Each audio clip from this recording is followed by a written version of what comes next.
তাহলে স্ত্রীর কাজ করার কোনো দরকারই নেই। আর স্বাধীনতা,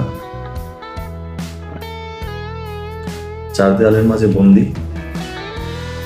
অনেকেই বলে চার দেওয়ালের মাঝে একদম বন্ধ হয়ে আসছে এ ধরনের গল্প। আপনি কি বলতে চাচ্ছেন একটু ভালো করে বুঝিয়ে বলুন। আপনাদের মতো লোকেদের সমস্যা কোথায়? আপনার যেন একজন সাংসারিক মেয়ে খুঁজতে ঘরোয়া মেয়ে খুঁজেন, যখন আপনার সামনে একজন ঘরোয়া মেয়ে বসে আছে তখন আপনি উল্টাপাল্টা প্রশ্ন করতে শুরু করেছেন। আসলে আপনাদের প্রয়োজন এমন একজন সাংসারিক মেয়ে যে আপনার বাবা মাকে নিজের বাবা মার মতো দেখবে। এখন যখন আপনার সামনে এরকম মেয়ে বসে আছে, এখন আপনার সমস্যা কোথায়? এটাই আমার প্রশ্ন।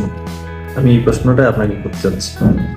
যেখানে আপনার কোনো সমস্যা নেই, আপনার কোনো কমতি নেই, তারপরও আপনার পরিবার আমার পরিবার না চাইতেই অনেক কিছু দিতে রাজি।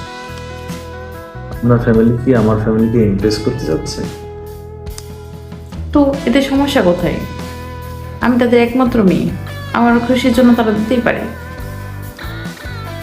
যদি কিছুদিন পর আমি যৌতুক হিসেবে বাড়ি গাড়ি আরও কিছু চেয়ে বসি, কোথায় আছে বাঘে একবার রক্তের স্বাদ পেয়ে গেলে রক্ত পিপাসু হয়ে ওঠে।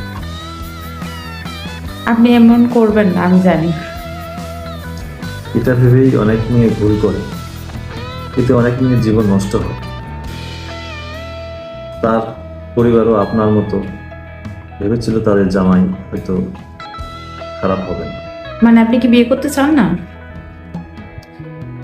এমন কখন বললাম? আমি বিয়ে করতে চাই, তার আগে সব পরিষ্কার করে নিতে চাই যে আপনি আমার সরকারি চাকরিকে নয়, আমাকে বিয়ে করছেন। আমি জানি এতে আপনার পরিবারের কোনো দোষ নেই, আপনার ভালোর জন্যই তারা হয়তো সরকারি চাকরিজীবী জামাই করছেন, কিন্তু এত ভালো করতে গিয়ে আমার ভিতরে লোভ তৈরি করতেছে।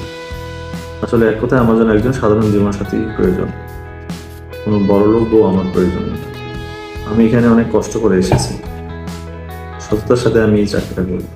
আমি চাই না আমার খুশির শুরুটা হোক যৌতুকের মতো। আপনি অদ্ভুত মানুষ। অদ্ভুত না, অনেক অদ্ভুত।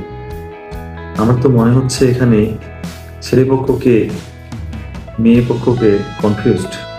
আচ্ছা বাদ দেন, আমাদের ক্যান্টিনে ভালো সিঙ্গেরা সমস্যা তৈরি হয়, খেয়ে যাবে, সাথে চাও খাওয়া হবে।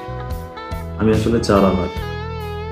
আমিও চা পছন্দ করি। তাহলে যাওয়া যাক।